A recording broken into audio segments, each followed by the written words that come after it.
अपना केस का कोई स्टेटस सर्च करना है, जजमेंट वगैरह सर्च करनी है तो अपन को पहले कमीशन भरना पड़ेगा, फिर आपको स्टेट समन या करनाल भरा, डिस्ट्रिक्ट करनाल, फिर फाइलिंग डेट आपको जो भरनी है, फाइलिंग डेट कुछ भी हो सकती है इसके आसपास करीब जो भी है देख लीजिएगा। 1 साल तक का ये डाटा निकालता है, तो 1 साल से पहले का जो भी आपके लगता है कि फाइलिंग डेट को लेकर निकालना या डिस्पोज ऑफ डेट को लेकर निकालना तो कर सकते हैं। सर्च बाय जो आप कंप्लेंट के नेम से, केस नंबर से, रिस्पोंडेंट के नेम से, उनके एडवोकेट के नेम से, अपोजिट पार्टी के एडवोकेट के नेम से, इंडस्ट्री टाइप को सर्च करके, जजेस का नेम सर्च करके भी पता कर सकते हैं। ठीक है। अब जैसे इसमें ये जो केस आ रहा है, ये इसका केस पहले से इसकी डेट है, फिर आर्ग्यूमेंट के लिए जैसे बच्चा हुआ, फिर ये बताया गया है कि ये कौन सी अपनी डेट है केस का, जिसमें नेहा सिवाच है नाम। ठीक है। अपोजिट पार्टी का नाम लिखा हुआ है। अब इसका ऑर्डर देखते हैं हम। ठीक है। देखो ये जो केस आ गया अपने सामने।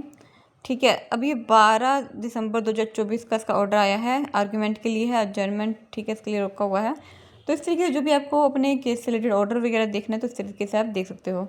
ठीक है। इसको सर्च करने के लिए क्या करना पड़ेगा, ई जागृति जजमेंट लिखोगे तो आपको गूगल पे ये वाला ऑप्शन आ जाएगा, जिसमें आपको स्टेट, डिस्ट्रिक्ट भरना है, केस नंबर भरना है, या कंप्लेंट का नेम या एडवोकेट नेम, कुछ भी ऐसा फिल करोगे।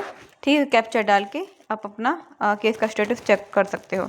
इसके अलावा यदि कोई लीगल नोटिस भिजवाना हो, या केस फाइलिंग करवाना हो, या केस से रिलेटेड आपको अन्य हेल्प चाहिए, या कंज्यूमर केस फाइल करवाना हो डिस्ट्रिक्ट कोर्ट में, या स्टेट कंज्यूमर कोर्ट में, या नेशनल कंज्यूमर कोर्ट में, या सुप्रीम कोर्ट में कंज्यूमर केस से रिलेटेड मामले, तो उसके लिए भी आप हमें अप्रोच कर सकते हो, लीगल क्वेरी भी कर सकते हो। यदि आपको कोई केस से रिलेटेड फॉर्मेट चाहिए, या आपको लीगल कंसल्टिंग चाहिए, या आपको ये कंज्यूमर केस की ड्राफ्टिंग सीखनी है, तो उसके लिए भी आप हमें अप्रोच कर सकते हो। तो कोई भी आपको कंज्यूमर केस से रिलेटेड आपको सेवा चाहिए तो उसके लिए आप हमें अप्रोच कर सकते हो।